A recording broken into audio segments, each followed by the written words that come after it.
if you are a searcher that is trying to buy their first business and they've got a limited stock of dry powder, we actually tell them, look, NDAs are not rocket science. Save your money on the NDA. Even though the SBA says, oh, no seller involvement beyond a year. Well, this was a situation where technically they weren't involved, but in the real world, they were very, very involved. I've got a client that has started rolling up within an industry pretty famously, and now he knows very quickly how to analyze a business. He knows what a business is worth, and he's dealt with delusional sellers and delusional brokers, and he'll just tell them, here's what the business is worth. You can go find out on your own on the marketplace the hard way, or you can give me a call. And so you get to that point and it's like, yeah, you walk away from them, but you let them know if they're willing to come around, you're still there.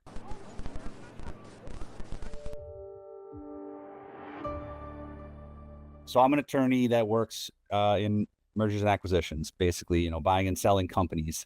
My background is I'm from the upper Midwest. I'm a farm kid from South Dakota. I live in the Twin Cities in Minnesota now, where it's already cold outside. The leaves are falling 20-degree highs or 20-degree lows this weekend. So, wow. But it's home. It's home. We got 4 great seasons up here. Anyway, my legal career started in 2010, which was a terrible time to get involved in any kind of acquisition work. But it was still happening, and it always will still happen. I think that's important to keep in mind as we possibly are facing some economic headwinds here, that the deals aren't going to go away. They're just going to maybe look a little bit different.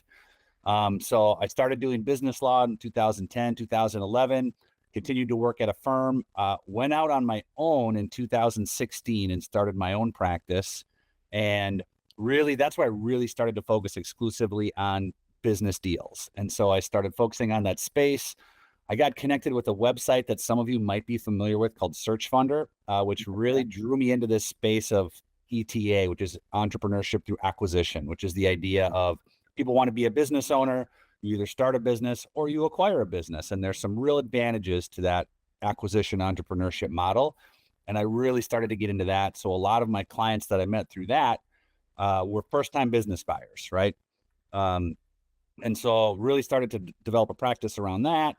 And earlier this year, in fact, I got tied in with a group.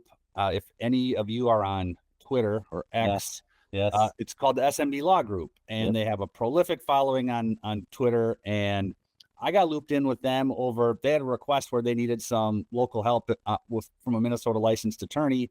We had a conversation. It kind of snowballed from there. And really, these guys built a firm around this ETA model where it really exclusively looks to serve that community. I think the biggest difference between me and the bigger SMB personalities are they came from a background at very, very big law firms, right? Okay. So they came from firms that, Kirkland Ellis, Baker McKenzie, some of these law firms that are some of the biggest in the country, and they learned how to do deals working $500 million deals. I learned how to do deals working like $45,000 deals, right? So I have learned a lot from them. And I like to think that maybe they've learned a little bit from me about deals on the smaller end of the spectrum. And so I really am kind of the smaller deal focused guy within the group. And, so when I approach a deal that's a little bit smaller, like the one that we recently did with Chandra, and I represent Chandra, I was on the other side of his deal. It wasn't a very big or particularly complex business. And so some lawyers kind of bring a one-size-fits-all approach to deals, whereas, on smaller deals, it's like, let's try to be efficient. Let's manage some risk, but we can't have a 75-page purchase agreement for a $350,000 business, right? That's counterproductive. It's going to slow things down. And really, I think that's the reason that a lot of people in the deal space don't like attorneys, and I don't blame them. Truth be told, I'm talking to someone that wants to do a deal. It's a $350,000 franchise acquisition. They had their friend draft a purchase agreement. It's 50 pages long, and they're bringing it over, and they just want me to get a second set of eyes on it. And I kind of want to go back to them and say, I think you either just go forward with this and it's probably fine, or we throw it out and we could probably streamline this thing and close it very quickly. But it's all about it's about bringing the right size of the implement to the deal, right? So my whole philosophy is built upon a streamlined, common sense approach to smaller deals. And that's really kind of where I have cut my teeth and where I have the most experience. I have been a part of some much bigger deals and worked those. I don't like them as much. I don't like the people as much. I don't like the stakes. I don't like the pressure.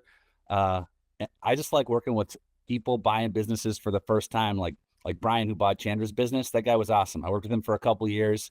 We had a few swings and misses where we didn't get deals done, and now we finally landed one.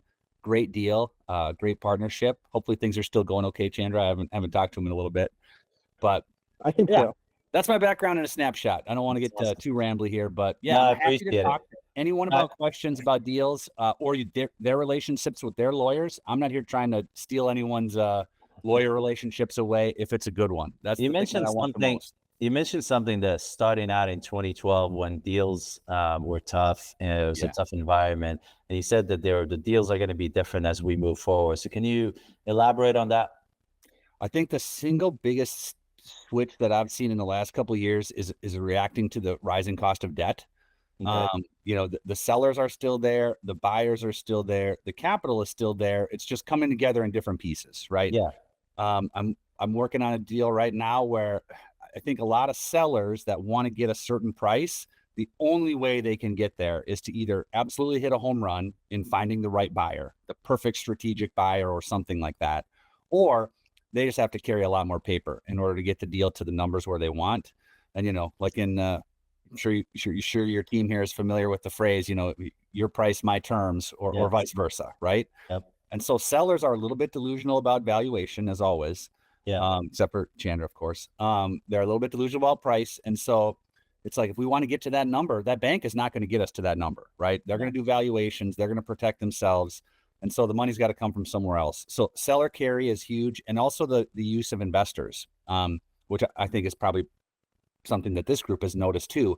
We're seeing a lot more deals where the debt is so expensive it can't pencil unless there's a seriously bigger downstroke of equity. And that's where investors are coming into play. I've not really heard of unknown investors for the first several years that I was doing deals. And when debt was really cheap, I didn't see it very much either, just because I wasn't working that big of deals. The money was so cheap and easy to come by. We could inflate the multiple, have a seller carry a note that's on full standby, and one owner would take it down and keep all the equity. That's starting to switch a little bit, where that's getting harder and harder to do because of the cost of debt. Yeah, that makes sense. So let's go backwards. So when you work with clients, do you get involved like early on, pre-LOI, or you like to see the deal after the LOI has been written? So it depends a little bit on the client. And so for our clients we have some clients that are like serial acquirers that have become basically holding companies, right? They have a little bit more at risk with every deal. They also have a little bit more cash flow to pay. And so they're going to shoot every NDA over to us if they want to, or they're going to send every LOI through us if they want to. And we're happy to do that, right? That's our job. We advise on legal risk on those types of opportunities. Now, if you are a searcher that is trying to buy their first business and they've got a limited stock of dry powder, we actually tell them, look, NDAs are not rocket science. Save your money on the NDA. Do it yourself. Unless you're really uncomfortable about something, then obviously talk to us. And honestly, same with the LOI. Like, get the LOI. You can probably do it yourself. Let the broker work with you. You should be able to understand all the language in the LOI. Make sure, I always tell people, really what we care about on the buy side on the LOI, exclusivity. Make sure that's crystal clear what your exclusivity is. Make sure that it's crystal clear that it is legally binding. And then, get the thing under LOI, do your financial due diligence so that you actually know this business is good. And that's when, me and most of my firm believe that we should be getting involved for a first-time searcher with some limited resources, just to preserve their capital. And also because of the way we structure things, we do flat fees. So we give someone a flat fee. And typically what we do is we'll take a smaller percentage upfront, like 15% down and 15% for every month that the deal goes forward. And so with that in mind, 15% is kind of small from our perspective. It's kind of big from the buyer's perspective. We don't want either one of us incurring those costs unless we know the deal is good. And so there's nothing worse than starting in, jamming out a purchase agreement, and then finding out that financial due diligence doesn't support the deal and the business just doesn't make sense. Yeah. If the business is going to fall apart because if the numbers don't work out, then I would just as soon not know anything about it and not waste my time and your money on it. So you recommend not getting involved until you've done financial due diligence, quality of earnings, and then you start. Do you get involved in the legal due diligence at all? So that's the tricky part there, right? We generally think the financial due diligence is why things fall apart. The legal due diligence is important, and we probably want to start with some basic diligence, especially when we're talking about structural aspects of deals. For example, a conversation we have a lot of, and it seems like it's happening more, is stock versus asset, right? On the transactional side. Some of that is going to be informed by legal diligence. If we've got contracts that can't be assigned in an asset deal, but they can just be left completely alone and continue to flow cash in a stock deal, well, then let's talk about a stock deal. Negative from a legal perspective, from a liability point of view, and generally negative from a tax perspective, but there's levers we can pull, right, to make the tax thing work out, whether it be through a 338H10 election or, FREORG, something like that. So some of that involves legal diligence, and that needs to happen up front, but we include that in our flat fee. And so we'll talk to our clients about how much legal diligence do you want, and we'll do it. Like, you want us to review contracts for, you want us to review a contract to make sure that it's assignable, we'll do that. You want us to review the institutional documents of our target company to make sure that it's legit and compliant, we'll do that too. But a lot of times, and especially on the smaller deals that I sometimes work, it just is, the ROI is not there on that time, right? And a lot of times the businesses that we're buying are a little bit sloppy, right? They don't document everything. They don't have a contract in place that's fully assignable. And that's when we have to have a conversation with our client on the buy side is, look, from a legal perspective, this isn't perfect, but thinking about it practically, are you okay with this risk? Because, there's a good chance that it's not going to cause an issue. But you can imagine, as a lawyer, we're kind of like the doctor when you go in and you tell them, like, doc, I'm getting these weird pains. The doctor, a good doctor, is not going to be like, we're going to ignore it completely. They're going to say, well, if you want to really address that and see if it's something really serious, we can, but there's also a good chance that it might not be a considerably difficult problem. Yeah. Right. What are some of the issues that you see pop up that have not been covered, let's say in LOI? From our standpoint, we see a lot of deals that kind of fall apart because the seller doesn't understand seller financing. The seller doesn't understand that there needs to be working capital included in the deal, or there's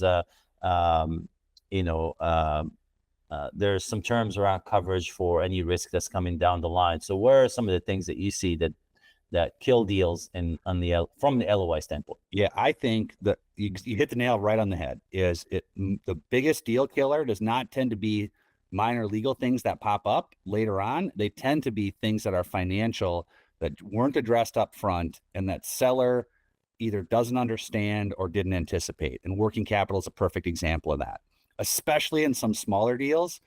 I mean, chances are your average business owner that's got a $500,000 a year EBITDA business doesn't have like a super great grasp of like what working capital is or why it should be included in a business. What they think is, that's my AR because my business earned that AR and I'm not going to give it to you. And they think that way about things like inventory, and they think that way about things like cash, right? Correct. And so having that conversation, and I think the hardest part is in stock deals, when we end up doing stock deals, for sellers to understand, like, look, we're buying a company and the company owns all these assets, right? That's not your bank account. That's the company's bank account. We're buying a company with these bank accounts, and here are the expectations about what that bank account is going to have in it when we close. And so the hard part there is, number one, identifying the issue, and then number two, how to communicate that issue to the seller. We can't generally count on brokers or intermediaries or bankers to explain that to the seller, which is who ideally should be doing it, right? They should be preparing them for the marketplace of buyers as it exists today. Yeah. And my cynical perspective on that is, they just want to get them under contract and get them to market and either find a sucker buyer or find a buyer that doesn't care. And, and maybe we ratchet down the purchase price and get it to close. It doesn't matter. But if you're a broker that comes in and starts talking about working capital, that's going to make your sales pitch a little bit tougher, right? The incentives are just not there for those brokers to be the ones educating them. That's when we are just desperately hopeful for a seller that understands things and that is a little bit open-minded about it, as opposed to someone that's got their heels dug in. The hard part for me is if the lawyer is the one doing that educating, the seller tends to get very defensive because they don't trust the other side's lawyer. And I don't blame them for that, right? I don't trust lawyers either. It just is what it is. And so a lot of times I encourage my clients to, in the spirit of like confidence and kindness, like explain this to the seller, use whatever metaphors are out there, gas in the car, or whatever to describe that working capital and why, we're buying the business as a going concern. It has to include these things. Or this bank is writing a check, but they are only writing a check this big. If you want more money than that, I will pay it to you, but it's going to take time and you're going to have to sign all these scary subordination documents from the bank. But it's the only way of getting the deal done. And also what I always like to do is kind of plant those psychological seeds because we have to overcome all these psychological hurdles with the seller. We can also use that to our advantage, right? Where it's like, look, I know you don't love this deal, but this is how you can get to your purchase price. And we will put, like we just did a deal that we closed where the seller was getting 1.9 million at closing and with the $800,000 seller note, right? They were worried about a lot of stuff, but we kept telling them, we're your fastest to close. We're good buyers and you will have $1.9 million hit your bank account on Friday. If you don't like our offer, you are going back to market and you never know what kind of, burdensome financial due diligence you're going to get. You don't know what the debt markets are going to do. You don't know what the marketplace is going to do in the next couple months. Anytime that you can promise certainty and speed, I think is a helpful way of overcoming some of those hurdles. Yeah, that's a big one. That's huge. So communicating up front with the seller. So you think that essentially from, we always talk about this, from a buyer perspective, you always assume that the broker has not done his job and no one has done anything. And then you just go in, start that conversation in the first visit, maybe face-to-face, and start having those conversations like around working capital, around seller financing, and around what are the terms do you think buyers should engage the sellers upfront and, explain what those things are? Yeah, I think, it's a little bit slippery, but if trust can be established, like, that is the most important thing where you can get to a point where you really, really trust someone. And, I'm going to keep using examples of this, like with Chandra, like my buyer said those guys were awesome. Right from the get-go, he's like, I trust them. And so when it comes to little nitpicky things along the way, I'm like, well, do we need to document this in a purchase agreement? And he's like, you know what? I know these guys are going to make it right. And so, that happened. I think that is a tough one, though, especially when brokers don't get out of the way. And a lot of times they don't want to get out of the way, and it becomes very difficult to get them out of the way. And especially, I think one thing that we have to be cognizant of in trying to get them out of the way is we might know that that broker is an idiot and doesn't understand working capital or, any basics of the M&A marketplace, but that seller might really trust them. And they've never thought about M&A before. And so if they trust that broker, we have to be very careful about when and how we're disagreeing with that broker, right? We don't want to just throw them under the bus because at that point, our trust with the seller might be thrown under the bus with them. Right. And so you have to approach each one differently. And I think that what is difficult, but the best way is to present an argument and also say why it makes sense and encourage them to go look outside and like find examples of how businesses are priced as a going concern. And that include, for example, a normalized amount of working capital, right? And to have that conversation up front. And I think the really hard part is when you find a great business that you love that business, but the broker's going to make it very difficult and the seller is going to make it very difficult. And the question there is, how much are we going to be willing to hold our nose and fight through this to get the deal done in spite of the fact that we don't like the broker and we're scared about the seller and the fact that this could all blow up a couple weeks from now because they just don't get it. Yeah. And that unfortunately is like a case-by-case risk assessment that the buyers have to make. There's a lot of people out there that'll be like, the first time you have a question about the broker, walk away, find another deal. And I understand that, but I'll also tell you, you're going to be walking away from some good businesses, that are getting sold by bad brokers. It's just the fact. I always think that, you need to have one good one. Either the seller is going to be a good seller or the broker is going to be a good broker. You get a deal. But if they both suck, then you just walk away. Yeah. It's not going to happen. And or the lender as well. So the lender as well.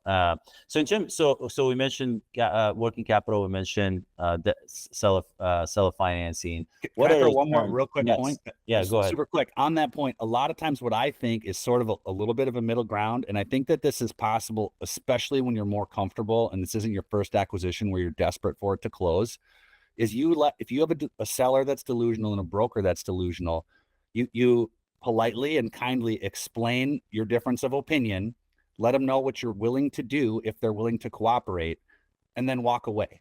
But let them know, look, I will pick up the phone if you call me, but this needs to happen in order for me to invest my time. And so, like, I've got a client that has started rolling up within an industry pretty famously, and now he knows very quickly how to analyze a business. He knows what a business is worth, and he's dealt with delusional sellers and delusional brokers. And he'll just tell them, here's what the business is worth. You can go find out on your own on the marketplace the hard way, or you can give me a call. And so you get to that point and it's like, yeah, you walk away from them, but you let them know if they're willing to come around, you're still there. Yes. So that's one thing that I would just throw out there as a potential option to keep some opportunities open. Got it. So what are some? Jake, Go ahead. I had a quick question. Yeah. So I've seen a couple of companies, and these are companies that I've reached out to cold. They have not taken advantage of government programs, ERC as an example, when they qualified. Does doing a stock purchase for something like that, does it, in otherwise normal terms, you'd acquire just do an asset sale? Are you seeing more of those? Because I've seen a couple of them pop up. And any advice around trying to capture that ERC, especially given that there's been a lot of fraud? You want to kind of avoid. So ERC is like kind of a landmine right now. Yeah. I'm very cautious to tell anyone anything clear about the ERC, except that you have to analyze each situation individually and find out based on the facts and based on the rules whether or not it's applicable. You know, that's the kind of thing you're going to want to talk to your tax team about. Sure. And like a good tax team. Don't talk to anyone that's like only going to make money off you if you can do the ERC credit, because we all know what they're going to say, right? Other type, you know what I'm seeing all the time now, and I would be very interested in if anyone in this group has seen it. Those EIDL, those idle loans from a few years ago during COVID, those are looking really tasty right now, right? Because they're like at 3.75% and they still have like 27 years left on them. Everybody wants to buy a business and assume the idle loan with the business, right? The problem with that is it runs through Birmingham, Alabama and the SBA, and they have to consent to that assignment. And I've never heard of that being done, although it's theoretically possible. So a lot of people are like, oh, I want to do a stock sale, and then I can just assume this EIDL debt and it'll be fine. Well, here's the thing. You are technically, that's a default under the terms of the idle loan. So it can be done in theory if you can get the SBA to sign off on it. I just haven't seen that happen yet. But that's an example of another government program that is one that a buyer can take advantage of, or theoretically that seller has taken advantage of and buyer wants to take advantage of it. But easier said than done. So then there's the letter of the law and also like the difficulty of actually carrying that out in the real world. And that's the kind of thing where if you got a good admin staff, put someone on hold with the SBA for 7 hours. And if anyone can hammer it through, I will make you a celebrity on Twitter, because everybody wants those idle loans to carry over and they just want to figure out a way to get it done. But I've never seen it done yet. Any landmines in the seller financing terms? You know, so I think the landmine in the seller financing terms is, especially in some situations, sellers can be deeply involved in a business post-closing, even if they're not directly involved, right? But like, for example, I had a deal where a client bought a business, had some seller financing. The seller, through another entity, was also the landlord and was also, you know, had a lot of relationships with employees and stuff. And so that now they're a creditor and a landlord, and, you know, they just have these relationships. And so even though the SBA says, oh, no seller involvement beyond a year, well, this was a situation where technically they weren't involved, but in the real world, they were very, very involved. And so the problem with that is if something goes wrong in one of those aspects, now it's going wrong in all of those aspects. So, for example, you got a seller note where the seller is also the landlord. That happens a lot. Then, you know, you default on the note, and that might be the kind of thing where the seller doesn't really like it. But at the same time, now they can, if they decide that they're going to evict you under the lease, or they're going to really start to put the screws to you on the lease or try to get cute and gin up some additional, different types of costs that might be available under the lease. Now we've just got a huge headache from an operations perspective that we don't want to deal with. The other thing is, especially in SBA deals, and I don't know how many of the deals that this group is used to doing are SBA deals, there's always going to be subordination. And when that senior debt there's going to be a default. If that seller note, even if it's for a small amount, it goes into default, then technically that senior debt is also triggered. Now that we can use that as an incentive to discourage a seller creditor from doing anything, because it's like, look, you can go ahead and sue me under this note, but that's going to trigger the senior debt, and they're going to take every single thing that my business has, and you're not going to get anything because they're going to get every single penny before you get a single penny. And so that can be used as an incentive, but that I think is the single biggest problem, is that it risks the relationship. Now, if there is an SBA debt or any senior debt, then the scary thing becomes, like, for example, I had a client that bought a business. They were a first-time business buyer, 100% seller financing. But they put a few $100,000 of their own cash down. And so the risk there is, like, first of all, there's no senior debt. So seller might just decide they're going to come back and take this business over in the event that there's any default. And so, at that point in time, your entire down payment is put at stake there. So it's just like taking the big picture view. And, if there's no down payment, to me, there's not a ton of risk there, depending on if there's personal guarantees and other things that are securing the note. But it's a case-by-case basis. But generally speaking, I love seller debt because it incentivizes the seller and the buyer to cooperate, at least for a while, because there's so much more financial upside to the seller if the business succeeds. And I really like seeing them on board with a buyer, especially a first-time buyer. And the fact of the matter is they're also more flexible than banks, right? They're going to be a little bit easier to deal with. They really, frankly, don't want to come back and take over that business. Probably that's why they sold it. So they're going to work with you on that. There's going to be other options for trying to reach solutions if we hit a rough patch. What is the kind of like the best structure have you seen that works, to keep the seller, to just essentially cover for some of the issues that we're seeing right now with COVID bumps and the volume being up the last 3 years, and then what's coming the next 2 years? Yeah. So I think, to me, there's a lot of different mechanisms we can use for the seller to be holding, or for us to be holding the seller's cash, right? And that could take the form of, obviously, the seller note is one that I like. There's a holdback, which is just basically us saying, look, we're going to hold a certain amount of money for a certain amount of time, usually tied to a specific risk. So, for example, if we're buying a business, we love everything about it, but there's this pesky lawsuit out there that's pending. And we decide that might cost 50 grand or 100 grand at the end of the day. Then I think we say, look, we're going to hold back a safe amount of cash. And when that gets resolved, boom. If it gets resolved, like any excess amounts, it's just going to go straight to seller. It's sort of like an escrow, except we hold the keys. We can also escrow funds always, but the problem with escrow is you've got some third party holding the keys. And when there's a disagreement about that money is not available to anyone, right? It's not available to us for any kind of short-term working capital crunch. It is, and I've seen fights over that starting to increase. And I think during economic hard times, that happens. And sometimes it's really stupid. I had a client that put 20 grand down on a piece of real estate as earnest money, and it got held by the title company. And the seller, we didn't close, and we tried to get our money back because we found a bunch of defects when we did our inspection, and the seller didn't agree. And the title company is stuck in the middle there and just says, well, we're not going to release it until we get a court order or until you guys agree. Yeah. And so at that point in time, our options are sue over $20,000 or just take it in the shorts and basically say, fine, we'll give you half. Can we get half of it back? Yeah. And now you just lost money. And it's really stupid and inefficient, but it happens. Interesting. So one other thing I was going to say too is what I really like to do, but it can be a tough sell, is to have a seller note and also have a clear and explicit right of offset in my purchase agreement, which says if anything happens where we are supposed to be being indemnified or when sellers should be compensating us, we have the unilateral right to deduct that amount from what we owe you. And that can be a tough sell in negotiations. I generally see it go through easiest when the buyer has a lot of leverage.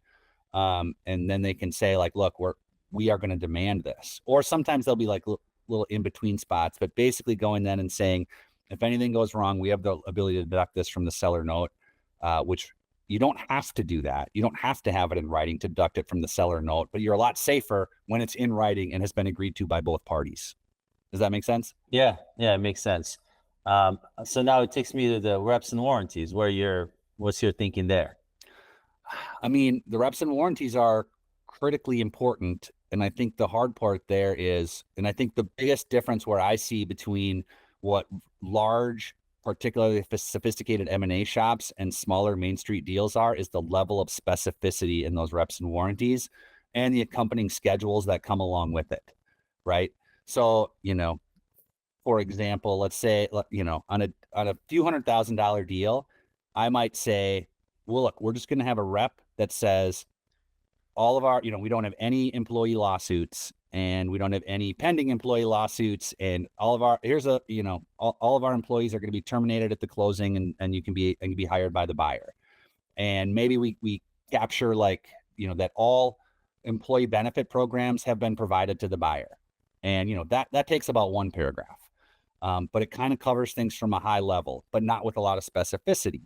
On a more sophisticated transaction, they're going to say, Schedule 1.4A discloses a full list of every single employee of the seller. And it says exactly what their salary is, exactly what their accrued time paid off is, blah, blah, blah, and a copy of their employment agreement, right?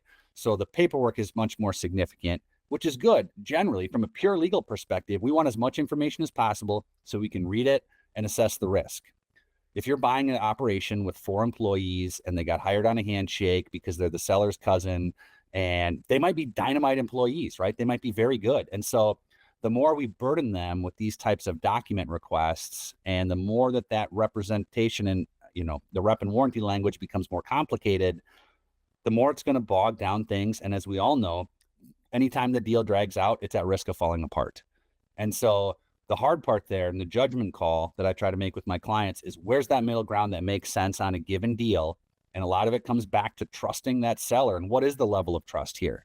And, is the documentation there? Do we have to make it part of the purchase agreement? Can we just agree that, we saw it in the Dropbox folder. It all looks like it's pretty good.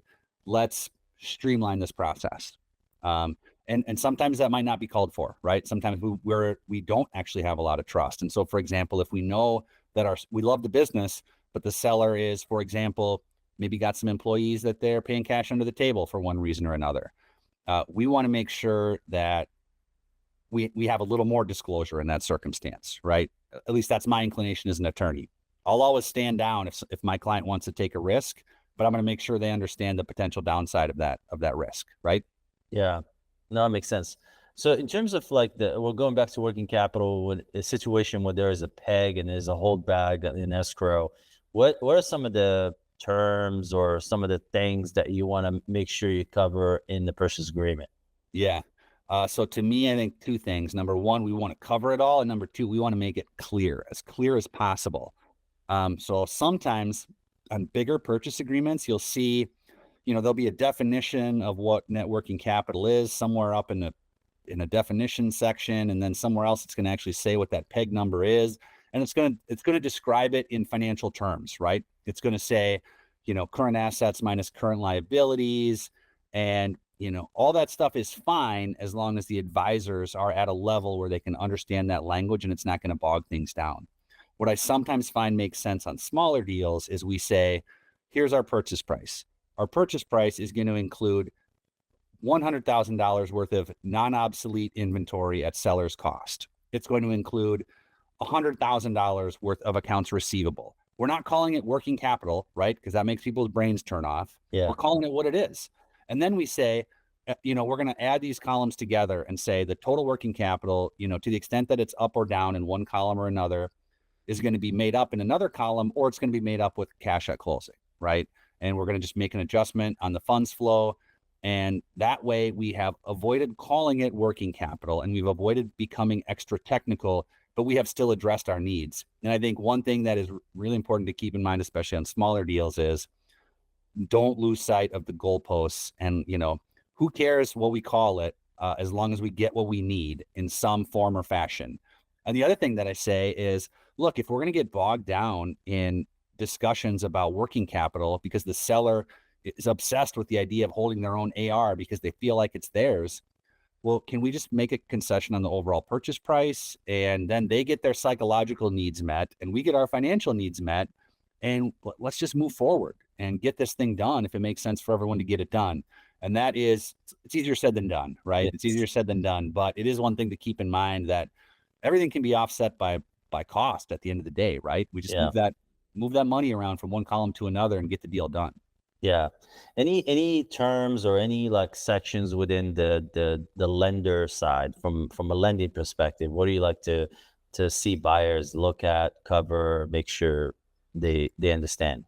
Yeah, you mean like working with a lender and how that? Yeah. So my biggest thing is if it's an SBA loan, I think it is very, very important to work with a proficient SBA lender, and also to kind of understand going in how that lender works on things. Like, so for example, everyone knows Live Oak Bank in the SBA space, right? I think they're the number one SBA lender, or at least not, if not top 2 or 3. Yeah. They're very good, very good. They know the rules. They also are very cautious, right? They're conservative. They're not going to do anything that's not a 1.5 DSCR. And they're also going to lawyer up every deal from the bank side. So the buyer is paying for that lawyer, right? And that lawyer is also going to probably make our lives a little bit more difficult in the short run, because now you've got another lawyer looking at this purchase agreement and raising issues. That's not necessarily a bad thing, right? Sometimes it can be a good thing, especially when Live Oak, they've got these verticals where they've got a lot of niche expertise in industries, and that can be more than worth the headache to get that extra expertise, right? Yeah. And also certainty to close, right? When Live Oak says they're going to close, they're going to close. I've never seen them not do it. But in certain circumstances, just be aware. And I also try to advise people, especially if money's tight, find out what your bank's lawyer is going to cost if they have one. And if they do, build that into your model. I think on the other hand, there are other SBA lenders that are very good and they are very streamlined, and they will draft their own documents and they won't get a lawyer involved at all. And, there might be a little bit more risk to the borrower. You're not going to get that same intense level of due diligence from the bank side, but if you're comfortable with it, then to me, like if you're comfortable with the deal, all you want to know is that you're going to get that deal closed as reasonably quickly as possible at the rate that you're comfortable with, right? Some people want to shop rates and some don't. My only concern is sometimes people shop rates and they end up getting some sweetheart rate from a bank on an SBA deal, and the bank really doesn't know what they're doing, right? And that can become very problematic.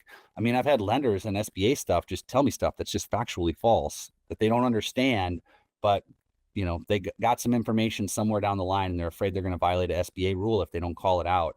And then we're in a really tough position of now we got a bank that's writing a check that we need to get this deal done at the end of the day. And I'm trying to politely explain to them that they're wrong.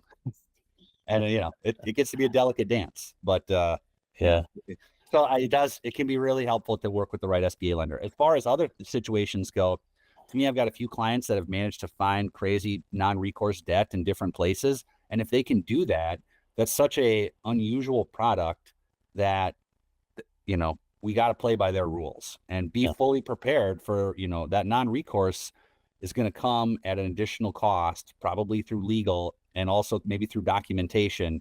They're going to do everything they possibly can to make that loan as safe as possible because of the inherent risk of going non-recourse, right? So it's going to depend. But I always just encourage people to shop around and find out who knows what they're talking about, and find out what a closing process is going to look like. Find out what their third-party costs are going to be and whether you're going to bear them. Just get as much information as possible. But sometimes people just want to close. And if you want to close fast and you got a commitment letter and you want to do it, let's do it. Yeah, makes sense. So if a buyer's shopping for an attorney, what is the framework? What is their framework from that perspective? I think the most important thing is aligning outlook, right? So I am not going to be the right attorney for every deal. But I think for some deals, I am as good attorney as you're going to find that will balance. Most attorneys in law school, the goal of a law school, I'll give you guys an inside scoop. In law school exams look like this. They give you a crazy fact pattern, and then they tell you just write about everything that could go wrong in this fact pattern, and then analyze it from both sides. And so that's what a law school exam looks like. Find everything that could potentially go wrong and then write about it. a lot of lawyers conduct their practice that way.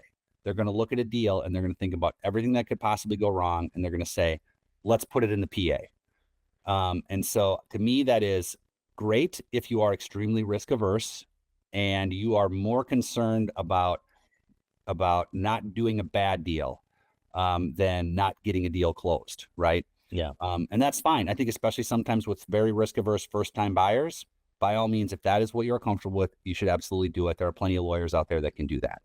But I think, having an upfront conversation, finding out if the risk outlook is compatible, if their knowledge is compatible, especially people that have run a few deals, you start to know if people are really familiar in this world or not, right? There's little, different cues to show you, that if they don't know their SBA, some of this is going to pop up. When they get freaked out about a subordination agreement with a bank, that right there says they are not used to SBA debt because it's part of every single loan. You just know that going in. And I think talking costs up front is a really smart thing for all buyers to do, right? Especially on a smaller deal. And lawyers notoriously they flim-flam around a little bit when it comes to cost, right? They're like, oh, well, we don't know about this and we don't know about that. I mean, legal fees they're like any other service, right? I mean, there's a certain element of risk there on the pricing side, but that's why we do flat fees. And it's not like we want other lawyers to do flat fees, right? That's how you get to a true free market economy on a deal is, put our product against theirs and what does it include? And so I don't know, I encourage people to push for that. And even if their lawyer doesn't want to do it, tell them that you heard from a lawyer that is, and like more lawyers are going this way, and see if they can at least agree to like a fee cap or something like that. And just keep those costs under control, because hourly rates as I'm sure a lot of people here, if they've done enough deals, you get to the end of a deal and that bill comes through and you're like, how in the heck did we get here? And it's because it's a perverse incentive, right? That lawyer is getting paid based on generating hours, and it might be an associate that doesn't even work the deal, right? You might know a partner that's great and knowledgeable. They're handing that deal off to an associate. You know how that associate gets their bonus at the end of the year? Billing hours. Yeah. And it doesn't mean they're not doing anything. I'm not saying they're wasting time, but if they're going to be spending time billing hours, correcting typos and like adjusting formatting or worrying about things that we're not even worried about as the potential client, to me that's problematic, right? And that they're going to just bill the hours. When in doubt, bill the hours. And you just never know, that could get passed on to you. That makes sense. So what is your structure? So is there an actual dollar amount fixed fee, or is it per transaction? So how much is that? It's per transaction. So it's based on the transaction. And so what we do is our general ballpark idea is and so small, not counting small deals, but like say it's a deal over about, say, $2 million. Our general concept is it's going to probably be about 1% of the deal fee fixed. But that can vary based on different complexities, because we're generally assuming on those higher dollar deals, there's going to be investors. So our deal fee is going to include, the corporate docs, the securities docs, basically the entire investor piece, plus the PA, plus just the assumption comes in that the diligence on a $5 million company is going to be significantly more expensive than the diligence on a $2 million company, right? Got it. So, and that's always flexible, right? If you come to me and you've got a $5 million deal, but it's super straightforward, one person's buying it through a single member LLC, and they're going to write a check for $5 million. So there's no bank involvement. Well, pretty hard for me to justify a $50,000 bill on that deal, right? And so on that unique instance, yeah, we'll talk about ratcheting that down for sure. And then on the smaller deals, what I'm trying to do, because the problem is if you're not careful as a lawyer, the small deals can be just as much work as the big deals, right? Depending on a lot of factors outside of your control. So what I try to do on those is have a much smaller fixed fee with the buyer to be like, look, this fee, I will have a conversation with you. I will write a PA, and then I will have a conversation with you afterwards about the PA that I just wrote, answer all your questions. And then at that point, I'm done. And hopefully, if everyone can play nice and has decent advisors, that should get you 95 yards down the field, right?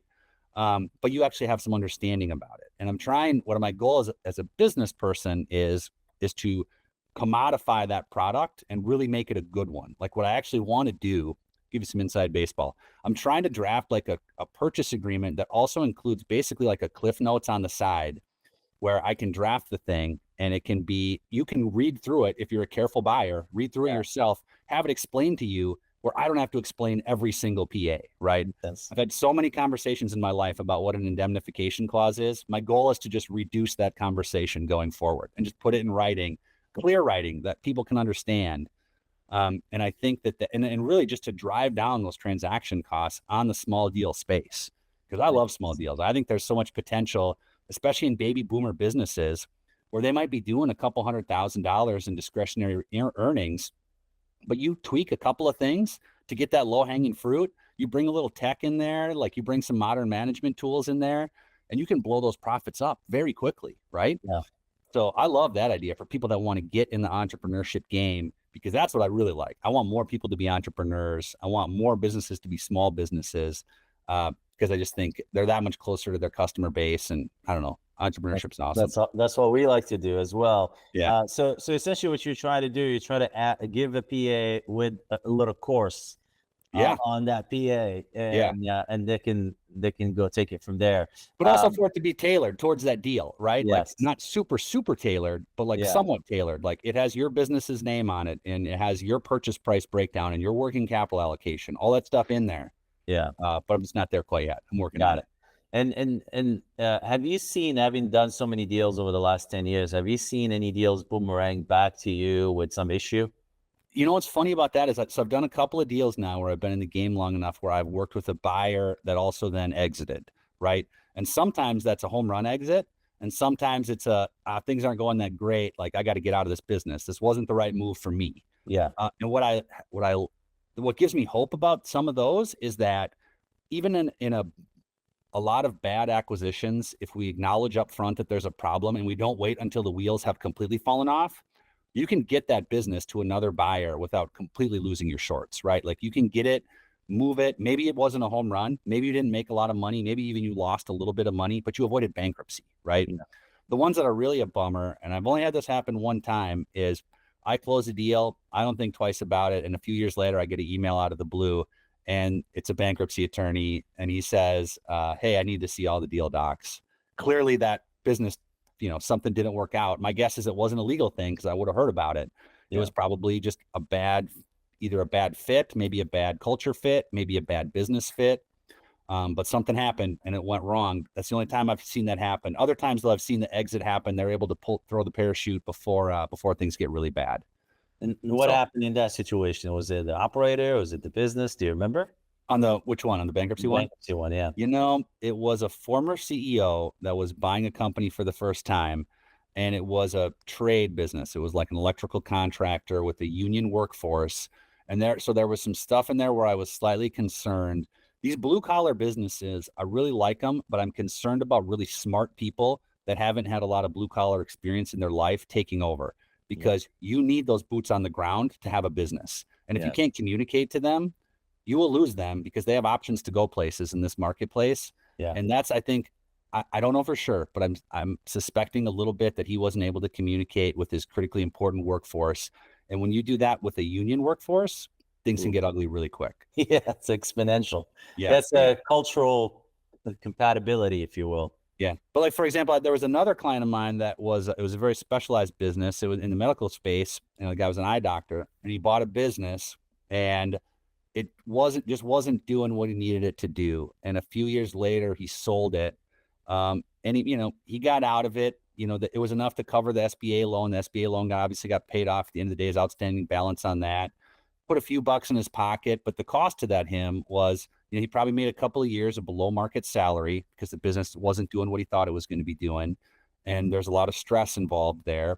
And when it came time to sell, he was just desperate to sell. Right. And so he was rushed a little bit, and he probably was at a point where he might've left some things on the table where if he wasn't in that type of pressure cooker situation where the business wasn't doing what he had hoped when he bought it, that he had to make some concessions that I would have rather not made. But again, at the end of the day, not a disaster, not bankruptcy, just not the success we hoped for. Got it. And those are the stories that don't make it on Twitter, right? But there are those out there too. Yeah. So in terms of like risk in general, how do you think of risk in SMB acquisition deals? And then what are some of the things that we didn't cover? So overall risk in SMB deals to me is, I don't know. I think you have to be comfortable with risk if you're going to close on a deal, and if you're going to run a business successfully, right? And sometimes, I don't know if anyone here is like this too. Sometimes you have a conversation with someone up front, and it just becomes clear they're overthinking things. And to me, I'm very skeptical about that up front. Number one, about their ability to close, because it gets scary. Yeah. It gets scary. And I remember, another story was I worked with a client that was going to buy a business. It was a pretty big business, like $4 million or something like that. Financing was lined up and ready to go. Purchase agreement signed. We were about a week away from closing. This was a referral from an investment banker in town that I was working with for the first time. I was very excited about this referral. I was going to show this guy I can close a deal. And I get a call from my client like a week out from closing. And he's like, he's telling me like he just saw a headline in the newspaper about manufacturing going down, and he's really getting nervous about this. And he doesn't know what to do. And I told him, like, look, dude, we have a binding contract. We got to close a week from now, unless you don't want to. And if you don't want to, you need to tell me right now, because we got to go into damage control mode. And he goes, I can't close on this business. Like, he just got scared a week out. And so I got to call my investment banker friend and say, hey man, deal's blown up. I got to call the lender and tell him the deal's blown up. And then the scary call was I got to call the seller's lawyer and tell him that, like, we're not closing on this deal. We don't have a good reason for it.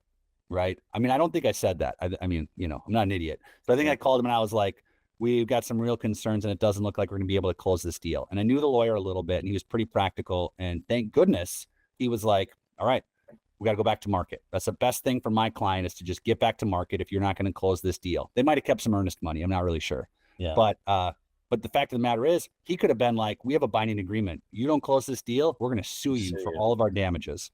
Yeah. And they would have been in a very strong position to do that. My guy could have ended up cutting a check for tens of thousands of dollars just to walk away. I know he had broken deal costs in there that he was footing anyway, but that's an example where I didn't see that. I didn't see those warning signs. But sometimes I do see the warning signs, and it just makes me think, I don't know if this person they don't have I don't want to make it sound like it's a negative, because I think it's good that some people don't have that. Those are some of our best W-2 employees that don't have that certain risk appetite, right? But yeah, you got to be comfortable with a little bit of risk, and it's getting riskier all the time, right? With macroeconomic trends, who knows what's going to happen? People are talking about discretionary income going away, with the student loan payments coming back. No one has an answer on that. People have a lot of theories, but you're going to buy a business, you got to be comfortable with that, right? Yeah. So what are some of the best successes you've seen, that were deals that you've worked on that were massive? Whether an exit or not, doesn't matter. Yeah. I think that a couple of like the biggest successes are like when someone buys, and then like 8 to 14 months later, they're like, I got another one, and I got another one, and that's working, and it's clicking, and they've got it figured out. And so that, to me, when someone just keeps buying, and they get smarter on every one, right? Yeah.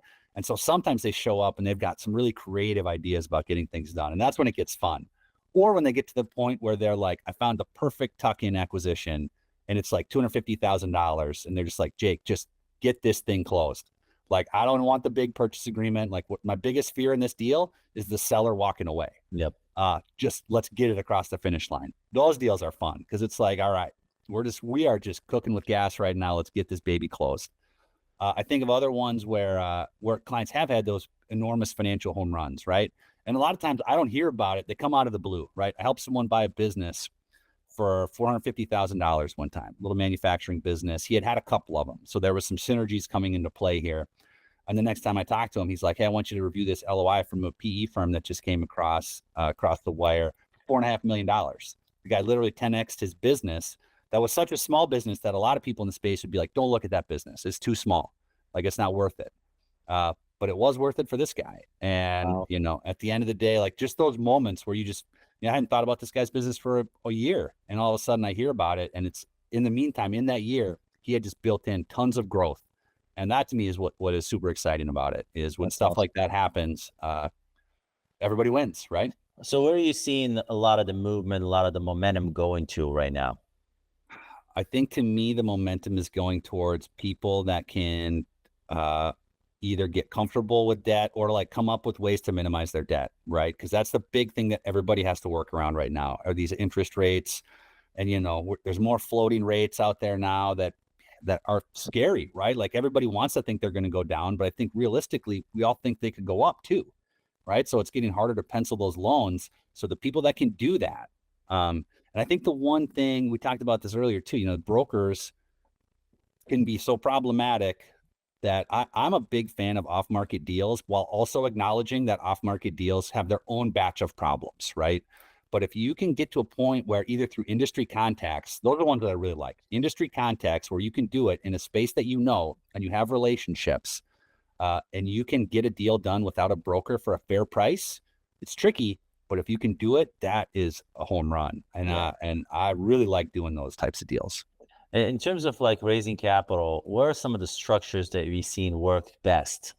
Yeah. So what's interesting about that, and this is a space I'm a little bit newer in, because I'd say since I came to SMB, I've learned a lot more about the investor-backed deals, which probably also coincides with the market having a lot more investor-backed deals. So one of the guys that founded the firm actually runs it's called a self-funded search fund investor, right? So these are the type of people that are going to run.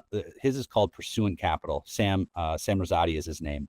And so they're the kind of person where it's like, all right, you find someone that wants to buy a $4 million business. Well, they don't have a $400,000 check to write for that down payment. You're going to try to raise, call it 300 grand from investors, and they want to write a part of a check for one of those deals, right? And the whole space is very cooperative, right? So Sam actually, even though he's an investor and theoretically other investors are competition, he maintains a list that anyone can have for free that is of other investment firms that do the same type of thing. These like micro private equity firms, as some people call them. Yeah. And so to me, the first thing I always tell people is friends and family investors, right? Because that's where your potential for getting the most friendly terms is going to come from. But then after that, shop hard for investors so that you're not getting, because some funds out there are borderline predatory, I think, with some of these search funders. I mean, they will take a significant pound of flesh for their investment in your company. And I would prefer people avoid that whenever possible. I want my buyers that are taking the big risk, that are putting the personal guarantee, I want them to be taken care of first and foremost. Yeah. So there are additional, these search fund investors are popping up every day, right? And a lot of them are successful searchers that bought, exited, now they're sitting on capital, and what do they know and what do they love? These exact type of businesses. And what's really cool about that is they've been in those trenches, right? Like they actually are not just an investor, they're an advisor, right? That wants to talk to you, right? That has the chops and that's been where you've been. And that's, I think, really a powerful thing. Have you seen any terms or any structures that you like best? Yeah. So, I mean, I don't know about like best, but I think what I'm seeing the most common on these types of self-funded search fund deals is that the investors are going to get a preferred return of, probably closer to 12% right now. I mean, we always said 8 to 12. Yeah. And the 12, and now it's getting closer to 12, and maybe it's going to get even closer to that, Yeah. So you got that pref, and then you got the liquidity kicker, right? Where that step up, which is getting closer to 2, Sure. Maybe a year ago it was 1.5, and now it's going up to 2. But that, that I think is all reflective of debt, right? The debt's more expensive. Other forms of capital are also just going to get more expensive, right? Your mezz debt's getting more expensive. And that's kind of what this is. It's like a quasi med debt placement, right? So that's what I'm seeing. That's My it. favorite. So 12% plus, 100%, 2x your money, pretty much. That's what I'm saying is most common probably right now, right? Got it. But there's different stuff that's very creative. My personal is when you get people to just come in at common, right? It's a tough sell because, but that's why I think you can get that with friends and family, because they're not familiar with market terms in the closely held space, and, you can do it. I think the other opportunity is when people will do that for a good enough deal. You got a screaming good deal and you can make investors compete against each other to give you as the buyer the best, the best premium. That's awesome when that happens, right? Yeah. And I really like it when it can all be common, because it makes my job as a lawyer a lot easier. I don't have to draft all these complex operational documents. Waterfalls. Yeah. So how do you find deal flow yourself or transaction flow? Yeah. So what I like about my firm, and actually my whole practice, is just based on word of mouth, right? Like we're not out there like exploiting SEO or anything like that. I've never had a client come from Google. They come from other clients. They come from accountants. They come from commercial lenders in the space. And then what's really cool, what SMB Law Group does really well is they're just out there. Like we're out there on Search Funder. We're out there on Twitter providing helpful information, right? Like this call. Like you put me in front of a group of people to talk about M&A, I'll do it all day long for two reasons. Number one, it's fun and exciting. And number two, it's potential biz dev, right? Yes, absolutely. I mean, even if it's not with the buyer, like we get calls now from other lawyers that want us to work the other side of the deal because they know we know deals and they want a deal person working this. They know we're not going to roll over for them, right? They know we're going to do what our client wants us to do no matter what. But they also know like we're not going to be stupid. We're not going to be impractical. So it is all just word of mouth. It's funny when you get social media involved, word of mouth can be, there's a lot of people out there paying attention and you just never know where the next opportunity is. You get higher leverage. And Chandra had a great experience with you and he was very impressed with the way you worked. So that's why, we're talking. It's funny because we know SMB law. So we know the Twitter, account and we know the guys and, but it didn't happen. It happened through word of mouth. Isn't that funny? It's funny because I mean, I've never done this before, but on Chandra's deal, like we closed it, and his attorney wasn't there. But then me and my client and Chandra, we all went out for breakfast, right? We went out and had some mimosas all together. We talked about stuff, which really that's the reason that I got into deal making and how I figured that it was my spot. Is it is the one time in law where everybody's happy at the end, right? Like usually in legal situations, it's litigation or something. And it's like, I win, you lose, or vice versa. But it's like, look, I love closing a deal where it's like, all right, a seller has sold and they're now able to focus on whatever. And the buyer has just bought a new opportunity and they're excited about it. I mean, it's fun. It's fun. And you get to send that email at the end where the lawyers you've been complaining about for the last 4 weeks, you're like, oh, thanks for all your help, lawyers, on that deal. Great getting it closed. You're great to work with. And everybody holds hands and sings Kumbaya. Oh, that's awesome. Guys, any questions? I know I dominated the whole thing, but please, I hope inspired any other final questions. And I'll just throw it out there too. If anybody ever wants to talk about a deal or anything like that, I'm always open to talk. You can find me LinkedIn, Twitter, any of these places, Search Funder. Don't be afraid to ping me on something. I'm always happy to chat. Oh, Drew raised his hand. Yeah, quick question. I'm in Indiana. I bought a couple businesses in Michigan, but we kind of look throughout the Midwest. How important, if important at all, is it to find a lawyer specific to the state that you're working in? Yeah, so we run into that question a lot. Usually for cross-border deals, if it's just buying a business as a going concern, it's all contract law, and it doesn't vary very much based on your jurisdiction. So, for example, I closed it, and in jurisdictions getting weirder and weirder, right? This morning I closed a deal, and it was the seller was a New York corporation, but it was a SaaS company that existed in the cloud. So who has jurisdiction there? My client was a Minnesota client. And it's a little different with brick and mortar. Sometimes if there's a real estate component, licensure really does become important. And it's for two reasons. One is actually complying with the rules. So every time we go into a state that we're not licensed in, we check the rules. Each state has its own lawyer rules, and we check them to make sure we're compliant. And then number two is really familiarity, right? So sometimes being familiar with the way something goes down in a given jurisdiction is really valuable. So a lot of times, for example, at the real estate, if we know that's a component and we're not licensed in a given jurisdiction, did one in South Carolina earlier this year, right? South Carolina's got some interesting rules. So we hired a local attorney that's barred in South Carolina to basically handle the real estate side of things and also to, talk through it. It was a small town, right? And sometimes when you got someone that is representing you within that small town, there's a little bit less skepticism about the, they fancy out of town lawyers or, whatever the perspective might be. So, but yeah, with the short answer is it's a case by case basis, but generally it's not a problem. The problem is with for example, employment law, or there are certain other areas where it's less about jurisdiction and more about really having niche expertise, like employment, or for example, a labor union contract or something like that, where we don't have that level of expertise and we're just not gonna be comfortable advising on that. We need someone with that competency, but we'll always bring them in, if that makes sense. Yeah, that's great. Thank you. Miles? Oh yeah. Hey, have you ever seen any issues like say you buy something and maybe the seller stays on and retains 20% equity? What issues have you seen with that? Recommend it, hate it? What are your thoughts there? I mean, to me, it depends on how buyer approaches the situation, right? If there's just sometimes it just clicks, right? Sometimes buyer and seller love each other. I mean, it's pretty easy in the SBA world because it's almost always impossible for the seller to stick around and roll equity, right? So but now that those rules are changing a little bit. And so sometimes like minority owners, that if they own less than 20%, they can roll equity over without having to provide a personal guarantee, right? Under the SBA. So that is now opening the door to that. And I always tell people it's the same thing as any other partnership that you go into. Just go into it with open eyes, make sure there's transparency, make sure there's trust, and also be aware that there are going to be problems at some point in time that may or may not be foreseeable.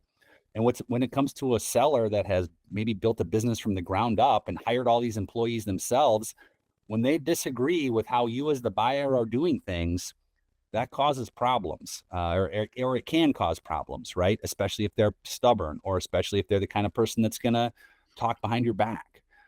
So I don't say it's necessarily bad. I think there's plenty of people out there that would say never do it. And I think there's probably also people out there that would say always do it. But to me, like everything else, case by case basis. But it could be great. It could be a home run. Thank you. Makes sense. I always do try to preserve the relationship regardless. Like when possible, preserve the relationship with the seller, because you never know. Like, first of all, if 1 month down the road for the first time you need a password that you never asked for, you want to be able to call that person and have them want to help you and not hate you, because otherwise they just might not pick up their phone for a few days and you don't get that password. So that, and then just relationships, right? Customer relationships, you never know. Vendor relationships. If that seller is giving you a good word as a buyer, that has real economic value. So be nice. Time. Yeah. I appreciate it, Jake. Thank you for taking the time today. It's been very valuable. I know a lot of guys have gotten a lot of value out of this, and we're going to share it with the rest of our group. So we'll post your information in there. I have no doubt you'll be getting calls from a bunch of our guys. Yeah. Thank Love you. it, Jay. Thanks for the opportunity. Really appreciate it.